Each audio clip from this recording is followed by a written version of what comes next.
Okay, back again. Here we go. Part 2 of this lecture on the French Revolution. We've looked at the events of the French Revolution. Now we're going to have a look at the legacy of the revolution. In many ways, the French Revolution can be seen as, if you like, the apotheosis, the crowning achievement of the Enlightenment ideals of liberalism in a number of ways. First of all, it brought about an end to absolutism, the unrestricted, unlimited power of the monarch. And it did this not only in France, but in many of the other European countries briefly conquered by Napoleon as well. Even when Napoleon was defeated and the monarchs he'd overthrown restored to the throne, they generally did not dare to try to reimpose the absolute rule they'd enjoyed before. Constitutional government had been popular and in most cases was now here to stay. In France itself, where the monarchy was briefly restored, regular elections to a permanent legislature, equality before the law and in taxation, and guarantees of individual and press freedom were now permanent fixtures of political life. So it's not true to say that things just returned to how they were. Absolutism had been decisively ended by the French Revolution, despite the defeat of Napoleon in Waterloo by Britain and Prussia.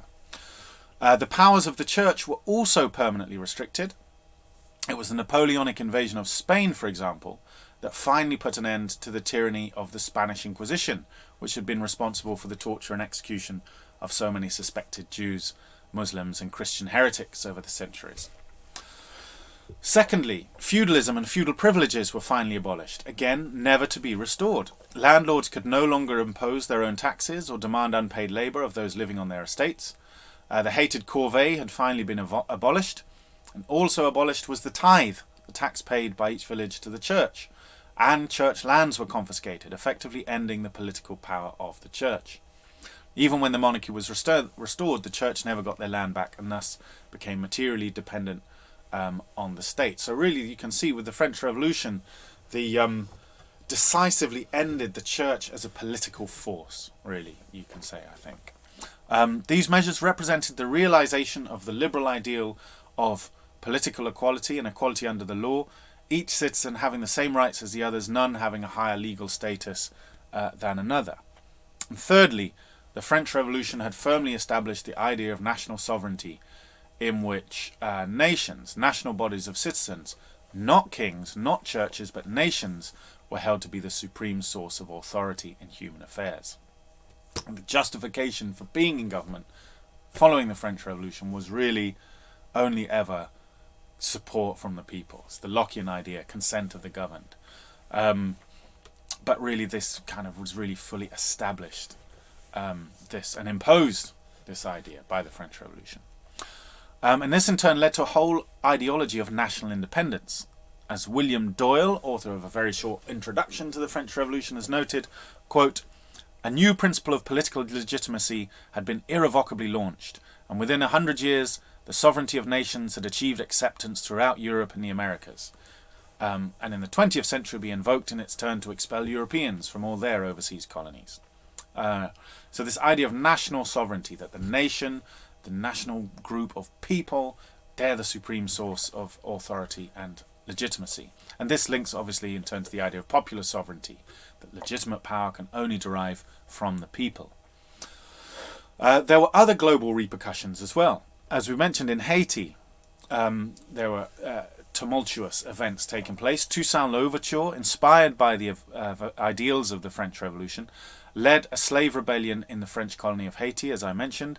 Although Toussaint himself was ultimately tricked by Napoleon and died in a French prison in 1804, the Haitian Revolution itself was victorious, and the rebellious, enslaved peoples of Haiti established Haiti as the first independent black republic in the Americas, defeating successive invasions by France, Spain and Britain.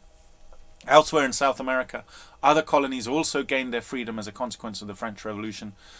When Spain fell to Napoleon's troops, the Spanish colonies in Latin America seized the moment to rise up in rebellion. Like Haiti, they would never be reconquered and eventually achieved their independence as well. So, in sum, the French Revolution really represented the crystallization of the liberal program. Representative democracy backed by a written constitution guaranteeing a basic range of human rights. Indeed, the Declaration of the Rights of Man and of the Citizen, which was issued by the French revolutionaries at the start of the revolution, became the template for the Universal Declaration of Human Rights of 1948, which has now been signed up to in some form by all 193 member states of the United Nations. But it was not only the political program of liberalism, but the philosophical ideals of the Enlightenment more broadly that triumphed in the French Revolution. Remember, the Enlightenment, amongst other things, involves the idea that institutions are only valid if they can be justified through an appeal to rationality. To quote William Doyle again, all power, all authority, all institutions were now provisional, valid only so long as they could be justified in terms of rationality and utility, utility meaning kind of usefulness to the people. In this sense, the French Revolution really did represent the triumph of the Enlightenment and ushered in the mental world in which we still live. Quote from William Doyle. He goes on to say, never again would institutions, habits or beliefs be accepted merely because that was how they had always been or were ordained by God. So this really was the triumph of this Enlightenment idea of rationalism and the idea that institutions could only be justified through reason, not through divine providence or tradition. Another aspect of the Enlightenment that was put into practice through the French Revolution was the belief in human agency. Enlightenment philosophers suggested that it was not divine providence that shaped history, but conscious human activity. In other words, they believed that we can change society through our own actions. To quote again Mark Steele, he says, the French Revolution, quote, provides the evidence that peasants, slaves, postmen and washerwomen can change the world and change themselves as they do so. In other words, the French Revolution proved in practice the Enlightenment proposition that dreams are achievable. The English poet William Wordsworth, for example, wrote of his bliss that these changes that he saw in France were happening, quote, not in utopian, subterranean fields or some secreted island, heaven knows where, but in the very world which is the world of all of us. And in a way, this is the very meaning of modernity, that humanity can change its own destiny by conscious collective action. So I would say that is really the main legacy of the French Revolution, is the kind of the realization of that idea.